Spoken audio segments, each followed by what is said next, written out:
আজকে আমি তোমাদের গণিতের একটি বিশেষ গল্প বলবো। আমরা রামানুজনের নাম প্রত্যেকেই জানি। তিনি একজন বিশ্ববিখ্যাত ভারতীয় গণিতবিদ। তার জীবনে একটি অদ্ভুত ঘটনা আছে। তিনি যখন ইংল্যান্ডে ছিলেন তখন তিনি একবার অসুস্থ হয়ে হাসপাতালে শয্যাশায়ী ছিলেন। সেই সময় তার যিনি মেন্টর জেমস হার্ডি তাকে একটি ট্যাক্সিতে করে দেখতে গিয়েছিলেন এবং তিনি হসপিটালে পৌঁছে রামানুজনকে বললেন যে আমি যে ট্যাক্সিতে এসেছি সেই ট্যাক্সিটার নাম্বার একটা অদ্ভুত সংখ্যা 1729 1729। তখন রামানুজন বললেন যে এই সংখ্যাটা একটি বিশেষ সংখ্যা স্যার। এই সংখ্যাটা এমন একটা সংখ্যা যে সংখ্যাটাকে দুটো সংখ্যা কিউবের আকারে বা ঘনের আকারে প্রকাশ করা যায়। এখানে দেখো 10 cube plus 9 cube equal to 1000 plus 729, তার মানে 1729 আসছে। আবার দেখো 12 cube plus 1 cube equal to 12 cube মানে হচ্ছে 1728 এবং 1 কিউব মানে হচ্ছে 1, এটাও হচ্ছে 1729। তিনি এই বিশেষত্বটা কোনোরকম ভাবনা চিন্তা না করে বলে দিলেন। তাহলে তোমরা বুঝতেই পারছো যে রামানুজন কত বড় মাপের একজন গণিতবিদ ছিলেন।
কিছু সূত্র তোমরা যদি কবিতার আকারে মনে রাখো তাহলে তোমাদের অঙ্ক করতে খুব সুবিধা হবে। তেমনি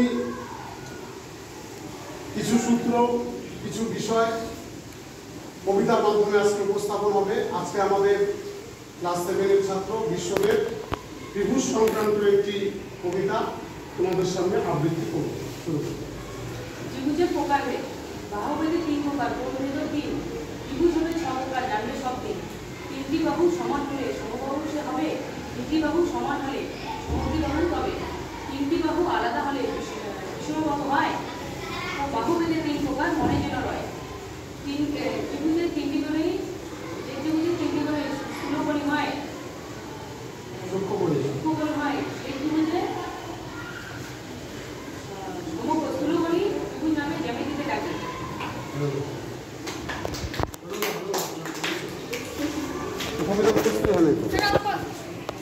লেখা আছে ইম্পর্টেন্ট অ্যালজেব্রিক ফর্মুলা। আমি তোমাদেরকে এখানে দেখাচ্ছি কেন, তার কারণ হচ্ছে সবসময় আমরা বইয়ের থেকে পড়াগুলো যে পড়ি সবসময় আমাদের মনে থাকে না। এই কারণে আমাদের স্কুলের দেয়ালে গাণিতিক বিভিন্ন সূত্র তুমি যেখানেই তাকাবে সেখানেই দেখতে পাবে, যাতে আমরা দেখতে দেখতে এগুলো শিখতে পারি।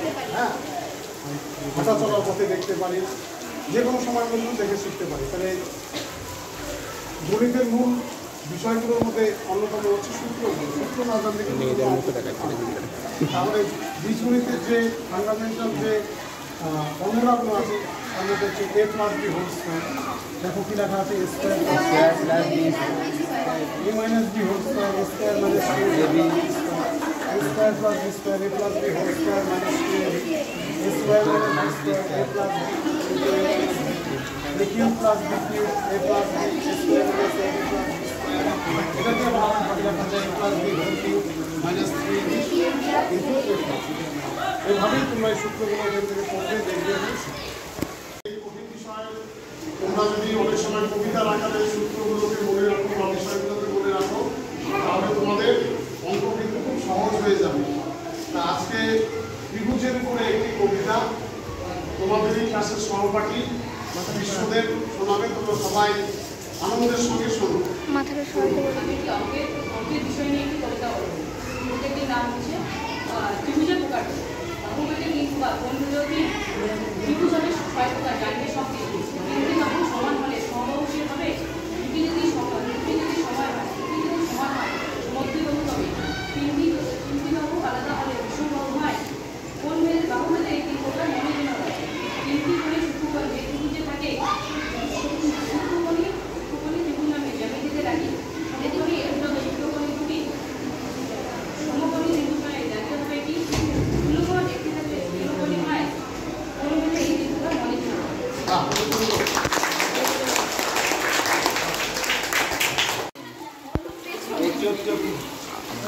আচ্ছা, এই যে দেয়ালে কি লেখা আছে তোমরা বলতে পারবা? কি লেখা আছে? বদমাসের বি মানে দেখো, বি স্ট্যান্ডস ফর ব্র্যাকেট, বন্ধনী। আচ্ছা, বদমাস এটা কোন কাজে ব্যবহার করা হয়? সরল অঙ্কে কার কাজ আগে করতে হবে? যেখানে ব্র্যাকেট দেওয়া থাকবে, এর কথাটা থাকবে, ভাগ থাকবে, গুণ থাকবে, যোগ থাকবে, বিয়োগ থাকবে, তাহলে সবার আগে করতে হবে ব্র্যাকেটের কাজ, অর্থাৎ বন্ধনীর কাজ। তার মানে হচ্ছে ফার্স্ট ব্র্যাকেট প্রথম, তারপরে সেকেন্ড ব্র্যাকেট, তারপরে থার্ড ব্র্যাকেট। এরপরে ও ফর অফ মানে এ, তারপরে এর কাজ করতে হবে। তারপরে কার কাজ করতে হবে? ডিভিশন বা ভাগ। তারপর কার কাজ করতে হবে? মাল্টিপ্লিকেশন বা গুণ। তারপরে হচ্ছে অ্যাডিশনের কাজ মানে যোগের কাজ। তারপরে হচ্ছে এস সাবট্রাকশনের কাজ করতে হবে। সবাই বুঝতে পারলাম? আমরা আজকে আমাদের যে ম্যাথামেটিক্স ল্যাবরেটরি আছে, রামানুজন ম্যাথামেটিক্স ল্যাব, তার দেয়ালে দেখো কিছু বিষয়বস্তু দেওয়া আছে গণিতে। তার মধ্যে পিথাগোরাসের উপপাদ্য দেওয়া আছে। এই পিথাগোরাসের উপপাদ্যটা আমরা আজকে দেখে নেব।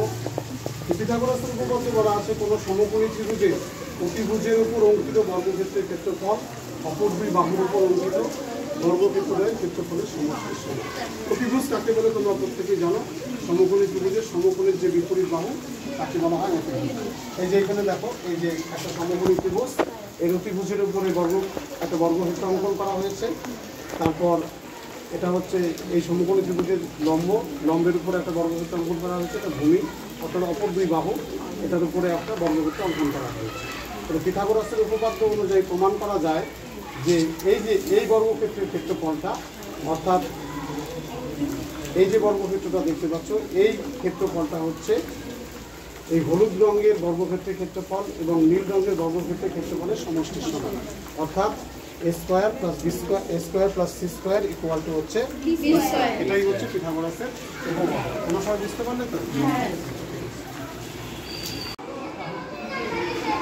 আজকে তোমাদের আমি আর্যভট্টের একটি গল্প বলবো। আর্যভট্ট কে ছিলেন তোমরা কি জানো? এই যে শূন্যকে আবিষ্কার করেছিলেন আর্যভট্ট। এবং ভারতবর্ষে প্রথম যে কৃত্রিম উপগ্রহ আর্টিফিশিয়াল স্যাটেলাইট, সেটাও কিন্তু আর্যভট্টের নামে করা হয়েছে। বিশ্বের সেরা গণিতবিদ ব্যক্তিদের মধ্যে উনি একজন। উনি গণিতে এত প্রতিভাধর একজন ব্যক্তি ছিলেন, যিনি 23 বছর বয়সেই আর্যভট্টীয় নামে কি করেছিলেন, একটা বই তিনি লিখেছিলেন। কত বছর বয়সে লিখেছিলেন? বয়সে। এই যে আমাদের পৃথিবীর ব্যাসার্ধ নির্ণয় করেছিলেন, বুঝতে পারলাম? পৃথিবীর ব্যাস নির্ণয় করা কি এত সোজা ব্যাপার? এই কঠিন কাজটাকেও তিনি করেছিলেন। তিনি সূর্য এবং চন্দ্রগ্রহণ হয়, তোমরা এগুলো জানো, সূর্যগ্রহণ চন্দ্রগ্রহণ। সূর্যগ্রহণ এবং চন্দ্রগ্রহণের কারণও তিনি কি করেছিলেন? ব্যাখ্যা করেছিলেন, বিশ্লেষণ করেছিলেন। তারপর দশমিক সংখ্যার পদ্ধতি, ত্রিকোণমিতিতে সাইন টেবিলও তিনি আবিষ্কার করেছিলেন এবং মহারাষ্ট্রে তিনি কি করেন? জন্মগ্রহণ করেন, বুঝতে পারলাম? এবং তিনি গণিতে এতটাই প্রতিভাধর মানুষ ছিলেন যে আমাদের যে ভারতবর্ষের শুধু কথা বলবো না, সারা বিশ্বে গণিতকে তিনি কি করেছেন? সমৃদ্ধ করেছেন। পরবর্তীতে তোমাদের কাছে আরো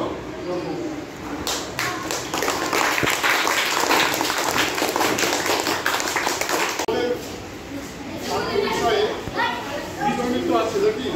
আছে, তোমরা বীজগণিত করেছো কিছুটা। সেখানে প্লাস ইন্টু প্লাস করলে কি হবে, প্লাস ইন্টু মাইনাস করলে কি হবে, এগুলো তোমরা বইয়ের পৃষ্ঠাতে দেখেছো, কিন্তু আমাদের স্কুলের দেয়ালগুলোতেও এরকম কিন্তু অনেক বিষয় এঁকে দেওয়া আছে, যেগুলো দেখে কিন্তু তোমরা শিখতে পারবে, তাই তো? তাহলে এখানে দেখো, plus into plus equal to কি? Plus into minus equal to minus into plus minus into minus. এই যে ব্যাপারটা ছবিটা দেখে তোমরা বুঝতে পারতেছো? এখানে হচ্ছে I he she he we you they এইভাবে আছে। এগুলোর সঙ্গে কি বসবে? আয়ের সঙ্গে কি বসবে? ই সি এর সঙ্গে কি বসবে?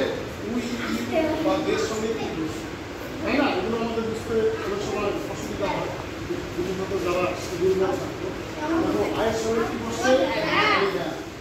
ই সি ই এর সঙ্গে কি বসেছে? উই ইউ দের সঙ্গে কি বসেছে?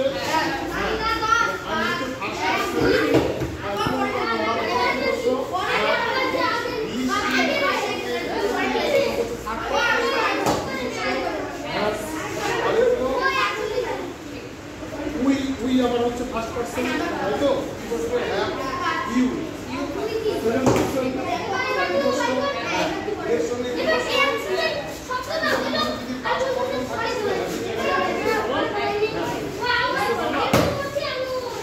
অংশ সম্পর্কে তোমাদের ধারণা আছে। আমাদের স্কুলের দেয়ালগুলোতে গণিতের অনেক ছবি এঁকে দেওয়া আছে, যেগুলো দেখলেই তোমরা কি করতে পারবে? গণিত সম্পর্কে তোমাদের ধারণা হবে। কি আছে তো? অনেক ছবি আছে, সূত্র আছে, পরিমিতির বিভিন্ন জিনিস আছে, জ্যামিতির বিভিন্ন বিষয় আছে, ইংরাজির বিভিন্ন বিষয় আছে, বাংলার বিভিন্ন বিষয় আছে, সাধারণ জ্ঞানের বিষয় আছে। আজকে আমি তোমাদেরকে ক্লাসে এই দেয়ালটা দেখে আমি তোমাদেরকে বুঝিয়ে দিচ্ছি। এই যে এটা একটা এটা পুরো একটা বস্তু, তাই তো?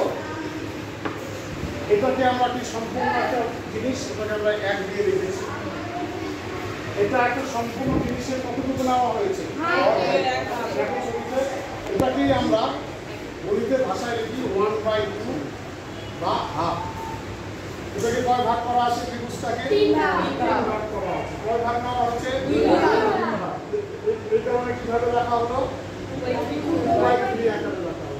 এটাকে কয় ভাগ করা আছে? 4 ভাগ। কয় ভাগ নেওয়া হয়েছে? 3 ভাগ। 3/4 এভাবে করে দেখো প্রত্যেকটা তোমার 1/3, 1/5, 1/6, 3/5। এটা কত হবে বলো তো? লিখে 2/4 মানে 4 ভাগে 2 ভাগ। এভাবে আমাদেরকে ভগ্নাংশটা বুঝে নিতে হবে, ঠিক আছে?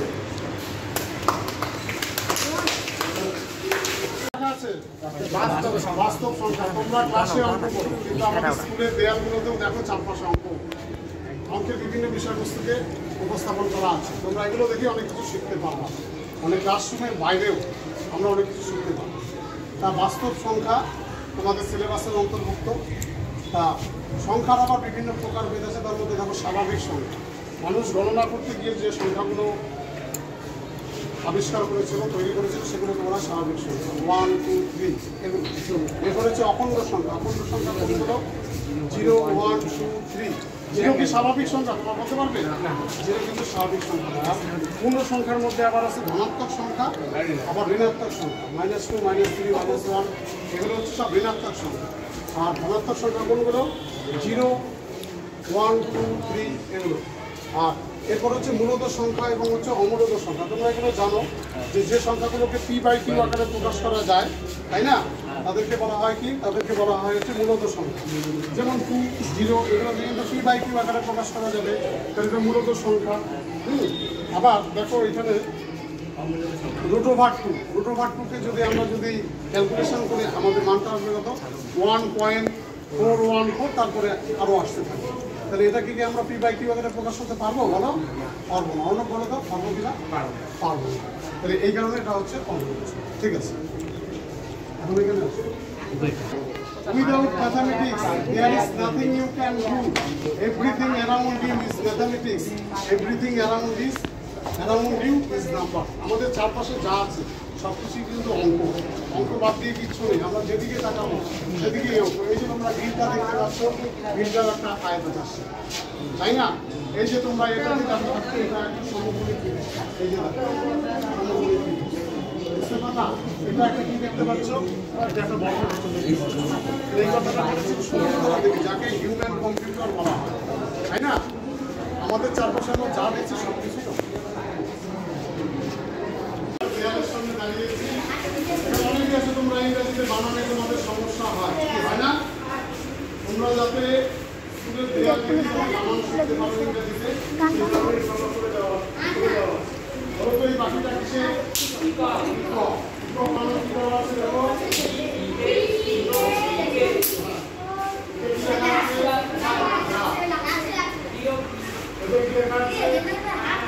ময়না পাখি আমরা বলি ময়না, ঠিক আছে? এটা কি লেখা আছে? এগুলো দেখে তোমরা যখন ক্লাস থাকবে না সে সময়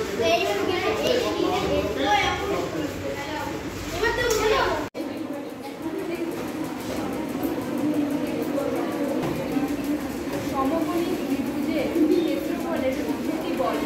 সমকোণী ত্রিভুজের ক্ষেত্রফল =1/2 ইনটু সমকোণ সংলগ্ন বাহুদ্বয়ের দৈর্ঘ্য =1/2 এটি বর্গের। আমি একটা প্রশ্ন জিজ্ঞাসা করব, যদি কাকে ঠিক আছে বল। সমকোণী ত্রিভুজাকার ক্ষেত্রফলের পদ্ধতি বলে। 1/2 ইনটু বাহুর দৈর্ঘ্য 1/2 সমান বাহু ইনটু রুট সমান বাহুর একটি দৈর্ঘ্য হোল স্কয়ার মাইনাস ভূমির দৈর্ঘ্যের অর্ধেক হোল স্কয়ার। সমবাহু ত্রিভুজের ক্ষেত্রফলের সূত্রটি কি? সমবাহু ত্রিভুজের ক্ষেত্রফলের সূত্র হলো সমান সমান রুট ওভার 3